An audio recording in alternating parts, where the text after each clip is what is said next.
Hello students, तो चलिए देखते हैं क्वेश्चन क्या कहता है। क्वेश्चन कहता है when two half cells of electrode potential E1 and E2, आपके पास दो हाफ सेल्स हैं, एक का पोटेंशियल E1 है, लेटर से उसमें नंबर ऑफ इलेक्ट्रॉन्स जो एक्सचेंज हुए हैं वो N1 है, और सेकंड रिएक्शन जो है उसका EMF 2 है और उसके नंबर ऑफ इलेक्ट्रॉन्स N2 है।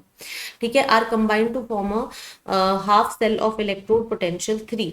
ठीक है, potential of E1 and E2 are combined to form a cell. बेटा कंप्लीट सेल बन जाएगा ना जब दो हाफ सेल्स को आप ऐड कर दोगे तो, right. Two half cells electrode potential E1 and E2 are combined to form a cell of electrode potential E3। ठीक है, यस। तो आपको बताना है where N1 N2 and N3 are the number of electrons exchange in the first second and the combined half cells. अच्छा, सारे के सारे हाफ सेल्स के बारे में ही इंफॉर्मेशन दी है आपको।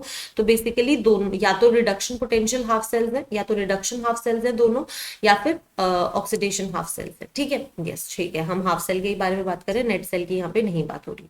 तो बोला जा रहा है कि ये आपकी फर्स्ट रिएक्शन है, ये आपकी सेकेंड इक्वेशन है, इन दोनों हाफ सेल्स को मिलाकर लेटर से एक नया हाफ सेल बना। तो इसको हम लिखते हैं, हम थोड़ा समझते हैं कि कैसे। लेटर से कि हमारे पास में A प्लस था, उसने एक इलेक्ट्रॉन गेन किया और A दिया, इसका EMF आपको N1 दिया है, और बेटा नंबर ऑफ इलेक्ट्रॉन्स लेटर से N1 है। तो आप अगर ऐसा चाहते हो तो इसको ऐसे लिख सकते हो AN plus plus N electrons. ठीक है, सिमिलरली इमेजिन कर लो कि आपके पास में B2 प्लस था, सॉरी BN प्लस था, N1 है, ये BN2 प्लस है, ये N2 इलेक्ट्रॉन्स लेगा और B बना देगा। इनको ऐड करोगे तो आपके पास में AN plus plus BN2 plus plus N1 plus N2 electron. ठीक है, ये आपको दे रहा है A प्लस बी। ठीक है, अब बेटा आपको क्वेश्चन में ध्यान से देखना, दिया हुआ है कि N3 number of electrons exchange हुए, यानी कि यहाँ पे N1 प्लस N2 ना लिखे आप N3 लिखो। ठीक है, यस। इसका भी कुछ EMF होगा, लेटर से वो E3 होगा, और number of electrons exchange N3 है। आपको बताना है कि EMF कैसे कैलकुलेट करोगे E3। तो बेटा हमेशा याद रखना कि जो EMF होता है वो एक इंटेंसिव प्रॉपर्टी होती है, और इंटेंसिव प्रॉपर्टीज को हम डायरेक्टली ऐड नहीं कर सकते, हम एक्सटेंसिव प्रॉपर्टीज को ऐड कर सकते हैं। गिब्स फ्री एनर्जी डेल्टा जी जो होता है वो आपकी एक एक्सटेंसिव प्रॉपर्टी होती है, और इसको हम डायरेक्टली ऐड कर सकते हैं।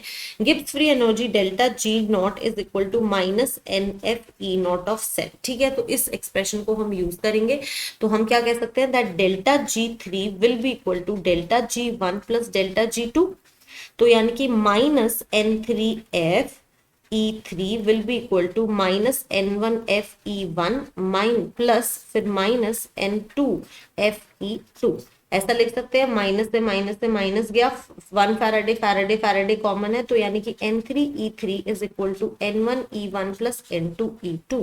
तो E3 कैसे आ जाएगा, N1E1 plus N2E2 bye N3, right, yes. तो यानी कि E3 is equal to N1E1 plus N2E2 upon N3। बेटा ऑप्शन बी जो है वो आपका करेक्ट आंसर हो जाएगा।